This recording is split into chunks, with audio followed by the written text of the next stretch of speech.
Hey guys, as we're putting together the final touches on our Luke Part 2 video for release this Friday, we got a brand new trailer for Season 2 of The Bad Batch. We're feeling pretty good about hitting our deadline on Luke, so we thought we'd launch into a quick breakdown of this new trailer for a show I'm pumped to watch with my kids in just a few weeks.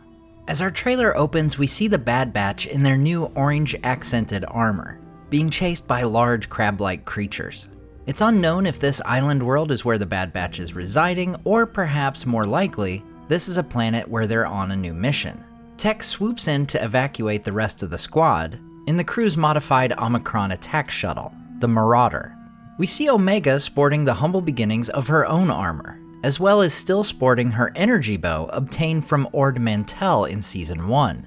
She shoots one of the crab creatures and jumps off it to grab a cable loosed by the Marauder, definitely showing us she's come a long way from the timid young girl we met at the beginning of Season 1. Next we see the crew reunited with Sid, and what we can presume to be a new additional employer. Next we cut to an Imperial officer exiting a Lambda-class T-4A Imperial shuttle, the typical means of transportation for high-ranking personnel in the Empire. What's neat here is the officer is being escorted by what seems to be the Empire's transitional armor between the Phase 2 clones and the classic Stormtrooper armor we see as early as Rebels and Andor. This design is none other than Ralph McQuarrie's own design for the Stormtroopers in his early concept art for Star Wars. We've seen his early designs pop up across Star Wars media, particularly in animation. Next we see some kind of walker, and while I'm not sure who this may belong to, it definitely doesn't look Imperial.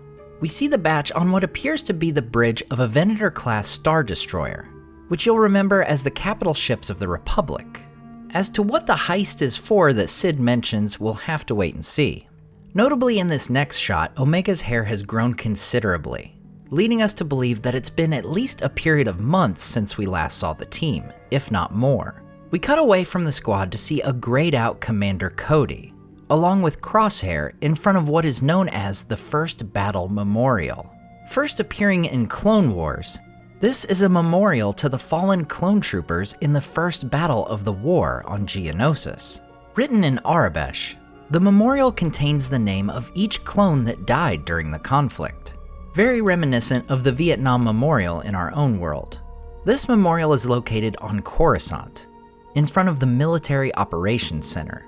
Cody tells Crosshair there are rumors more and more clones are questioning the Order, presumably Order 66.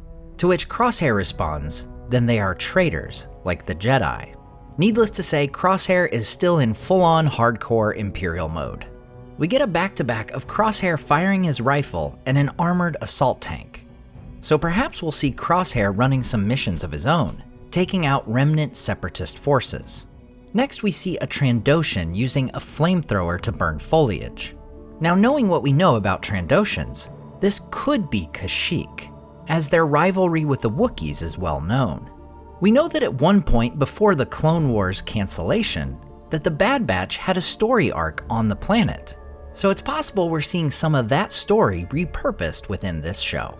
The next huge Easter egg we see is none other than the appearance of Gungi, everyone's favorite Wookiee youngling from the Clone Wars. We see that he's alive and well post-Order 66, wielding his green lightsaber. We then have a quick montage of shots. We see Tech in a chase scene on what appears to be Coruscant, reminiscent of the chase scene in Attack of the Clones. We see battle droids in action and clone troopers along with Cody, suggesting that armor has not transitioned for the entirety of the Empire just yet. Cody delivers the line, "We are not the enemy.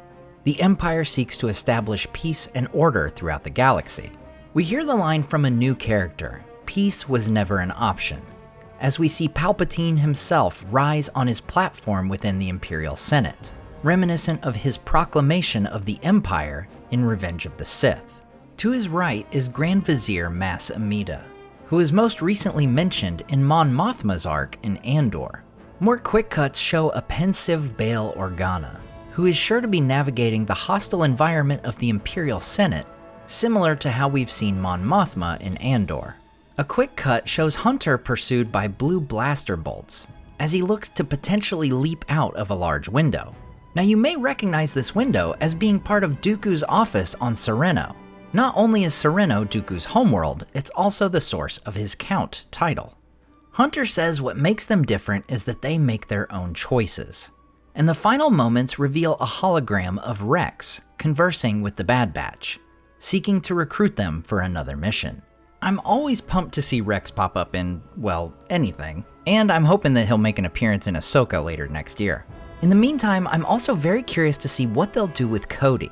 In Legends, he had quite the Imperial career, but his post-Order 66 life in canon is mostly a big question mark, aside from a hint in a Helmet Collection magazine that he took part in the enslavement of the Wookiees on Kashyyyk, which could connect nicely to what we saw earlier. I'm definitely looking forward to seeing both Rex and Cody return to the fray along with the Bad Batch. More explosions and chaos, and we get the title screen telling us Season 2 starts January 4th. And as the calendar turns to 2023, I'm personally pumped not only to watch the Bad Batch with my kiddos, but also Season 3 of Mando and the Ahsoka series. It sure looks like it could be a big year for Star Wars shows. Now let us know in the comments below what kind of coverage you'd like to see from us. Do you like breakdowns like this and want to see more? Let us know. And don't forget to hit that subscribe button so you don't miss future videos here on the Nerd Strike Back.